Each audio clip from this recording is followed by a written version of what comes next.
نزدیک میں ظالموں نے آ کے حملہ کرنے کی کوشش کی، تب بھی اللہ نے آپ کو محفوظ رکھا ہے۔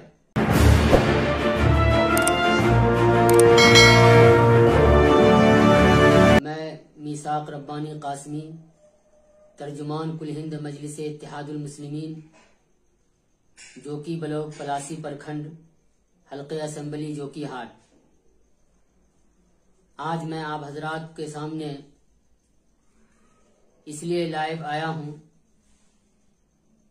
کہ آج ہندوستان کی جمہوریت میں ایک ایسا شرمناک واقعہ ہوا ہے جسے سن کر نہ صرف میں بلکہ پورے ہندوستان کا سیکولر ذہن رکھنے والا جو اس ملک کے دستور اور آئین سے محبت رکھتا ہے، سب کے دلوں میں افسوس ہے۔ ہمارے قائد صدر کل ہند مجلس اتحاد المسلمین بیرسٹر اسد الدین اویسی صاحب پر آج جو قاتلانہ حملہ کی کوشش کی گئی، ان کے قافلے پر گولیوں کے برسانے کی ناکام جو کوشش کی گئی ہے، اس سے صاف پتہ چلتا ہے کہ اس ملک میں اور خاص طور پہ اتر پردیش میں کچھ لوگ بیرسٹر اسد الدین اویسی صاحب کی عالمی شہرت کو دیکھ کر کے،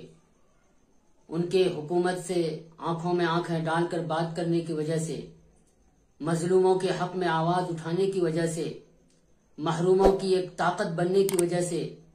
اور ان لوگوں کے ساتھ جن سے اب تک آزادی کے بعد سے لے کر اب تک ناانصافی ہو رہی ہے،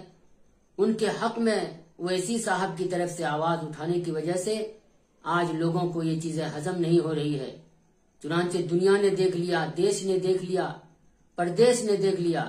کہ آج بیرسٹر اسد الدین اویسی صاحب پر جو حملہ ہوا ہے، سب سے پہلے میں اور ہمارے مجلس کے محبت کرنے والے تمام لوگوں اور ہندوستان کی جمہوریت پر یقین رکھنے والے تمام لوگوں کی طرف سے اس واقعے کی مذمت کرتا ہوں۔ یقیناً یہ حرکت بزدلانہ حرکت ہے، یہ حرکت جمہوریت کی بنیاد کو کھوکھلی کر دینے والی حرکت ہے۔ بیرسٹر اسد الدین اویسی صاحب صرف اس ہندوستان میں مسلمانوں ہی کی نہیں بلکہ اس ملک میں بسنے والے تمام مظلوم، محروم، ونچت، شوشت سارے لوگوں کی ایک مستحکم آواز ہے اور آن بان شان ہے۔ بیرسٹر اسد الدین اویسی صاحب، آپ پر جو یہ حملہ ہوا ہے اور آپ پر جو حملہ کرنے کی ظالموں نے جو کوشش کی ہے، یقیناً یہ کوشش ناکام ہوگی، اور اس لیے بھی ناکام ہوگی کہ اب اس ملک کا ہر باشندہ اب جاگ چکا ہے، جوانوں میں ایک بیداری آئی ہے، اور خاص طور پر جوانوں کے اندر جو دیوانگی محسوس ہو رہی ہے، اس دیوانگی کو دیکھ کر کے لوگوں کو یہ خدشہ ہے کہ یہ دیوانگی ووٹ میں تبدیل ہو گئی، اور آپ کی طرف سے جو حصے داری کی بات ہے، قیادت کو مضبوط کرنے کی بات ہے، اور مظلوموں اور محروموں کو ساتھ لے کر چلنے کی جو بات ہے، یہ باتیں بہت سے نام نہاد لوگوں کو کھل رہی ہے۔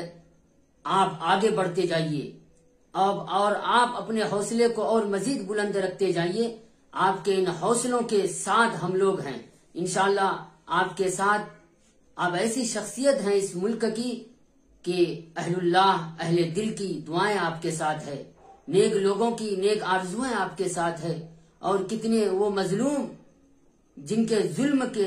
ختم کرنے کی آپ نے آواز اٹھائی ہے، ان کی دعائیں آپ کے ساتھ ہیں۔ کتنے محروم ہیں جن کی محرومی کو ختم کرنے کے لیے آپ نے ظالم طاقتوں سے لوہا لیا ہے، ان محروموں کی دعائیں آپ کے ساتھ ہے۔ اللہ آپ کو کبھی بے یار و مددگار نہیں چھوڑے گا۔ آپ کو میں یہ کہتا ہوں کہ اللہ کے یہاں آپ کی یہ ادائیں اتنی پسند ہے، قرآن اور نماز سے جو آپ مدد حاصل کرتے ہیں، میں سمجھتا ہوں کہ اس وجہ سے اللہ نے آپ کو بہت بڑے حملے سے اور نزدیک میں ظالموں نے آ کے حملہ کرنے کی کوشش کی، تب بھی اللہ نے آپ کو محفوظ رکھا ہے۔ اللہ آپ کو ہمیشہ محفوظ رکھے، اپنے حفظ و امان میں رکھے، شرور و فتن سے آپ کی حفاظت کرے، کیونکہ فانوس بن کر جس کی حفاظت خدا کرے، فانوس بن کر جس کی حفاظت خدا کرے، وہ شمع کیا بجھے جسے روشن خدا کرے۔ اللہ آپ کو روشن کرنا چاہتا ہے۔ اللہ آپ کے ذریعے امت مسلمہ کی قیادت کو مضبوط کرنا چاہتا ہے، اللہ آپ کے ذریعے مظلوموں کی مدد کرنا چاہتا ہے، اللہ آپ کے ذریعے محروموں کو ان کا حق دلانا چاہتا ہے، اللہ آپ کے ذریعے ان بے آوازوں کی مضبوط آواز اللہ آپ کو بنانا چاہتا ہے جن کی آواز کوئی نہیں اٹھاتی۔ وہ پارٹیاں مظلوموں کا ووٹ تو لیتی ہے، مظلوموں کے لیے آواز نہیں اٹھاتی ہے، مظلوموں کے حقوق کے لیے نہیں لڑتی ہے۔ آپ سڑک سے لے کر سانسد تک لڑتے ہیں، آپ دن میں محنت کرتے ہیں اور راتوں میں اللہ سے گڑ گڑا کر کے امت مسلمہ کی ترقی کے لیے، فلاح و بہبود کے لیے اور ان کی سیاست اور قیادت کو مضبوط کرنے کے لیے آپ اللہ سے آہو زاری کرتے ہیں۔ یقیناً اللہ آپ کو دشمنوں کے شرور سے محفوظ رکھے گا۔ اللہ سے دعا ہے کہ اللہ ظالموں کو ان کو کیفر کردار تک پہنچائے اور مظلوموں کو اللہ انصاف دلائے۔ میں حکومت ہند سے، یہاں کے وزارت داخلہ سے، امت شاہ سے اور یو پی حکومت کے چیف منسٹر جناب یوگی صاحب سے اور ان کے تمام لوگوں سے میں اپیل کرتا ہوں کہ اس کی جمہوری انداز میں جانچ کرائی جائے، نشپکشتا کے ساتھ جانچ کرائی جائے